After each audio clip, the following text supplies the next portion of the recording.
Je, maumivu yako yanatokana na misuli au yanatokana na mishipa ya fahamu? Je, ni maumivu ya kuchoma au kufa ganzi au ni maumivu ya uvivu na ukakasi? Ni muhimu sana kwako kuelewa kama maumivu yako yanatokana na tatizo la misuli au tatizo la mishipa ya fahamu. Habari, mimi ni Dkt. Himanshu Tyagi, mkuu wa upasuaji wa mgongo na mifupa katika hospitali ya Fortis, Delhi NCA. Na leo tutaongea kuhusu maumivu ya neva dhidi ya maumivu ya misuli. Kwa hivyo maumivu ya misuli ni nini? Tuanze na hili. Hutokea kwa kawaida baada ya mkazo wa misuli au matumizi kupita kiasi kama vile kwenye gym, au kulala katika mkao usiofaa au kufanya mazoezi kupita kiasi au upungufu wa vitamini au msongo wa mawazo au mkazo wa misuli kutokana na jeraha fulani. Sifa za maumivu ya misuli ni pamoja na maumivu yasiyopendeza na yasiyopendeza. Kuna kubana au ugumu katika sehemu hiyo mahususi ya mwili na maumivu huongezeka kila wakati kunaposonga. Wakati mwingine kuna hisia ya uchungu ukigusa na kawaida hupona kwa kupumzika, kwa kufanyiwa masaji, kunyoosha na kufanya mazoezi ya tiba ya mwili. Kwa kawaida huonekana kwenye maeneo kama shingo, mgongo wa chini, bega au misuli ya mguu, calf. Sasa kinyume na haya, tukiongelea maumivu ya neva, hutokea pale kunapokuwa na muwasho, kubanwa au kuharibika kwa neva. Sababu za kawaida ni kama vile kuporomoka kwa diski, slip disc au sciatica. Wakati mwingine inaweza kutokea kwenye hali kama kisukari pia, hasa baada ya miaka mingi. Wakati mwingine kama kuna kubanwa kwa neva kama ilivyo kwenye ugonjwa wa carpal tunnel inaweza kutokea.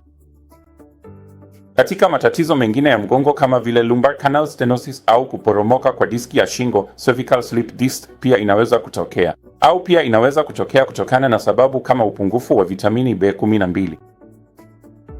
Sasa sifa za maumivu ya neva ni kwamba huwa na hisia ya kuungua au kama mshtupo wa umeme. Wakati mwingine inaweza kusababisha ganzi au kufa ganzi kwenye sehemu fulani ya mwili. Watu wengine wanasema wamewahi kuhisi kama sindano na misumari mwilini. Wakati mwingine ni maumivu ya radicular ambayo huanzia mgongoni na kusambaa chini kwenye mguu, yanayojulikana kama sciatica.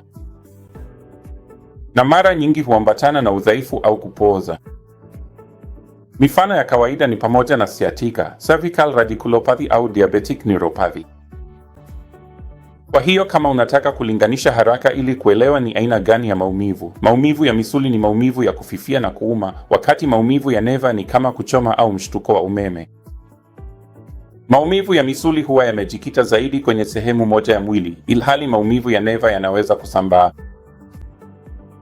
Maumivu ya misuli yanaweza kusababisha kukaza kwa misuli, wakati maumivu ya neva husababisha ganzi au kufa ganzi.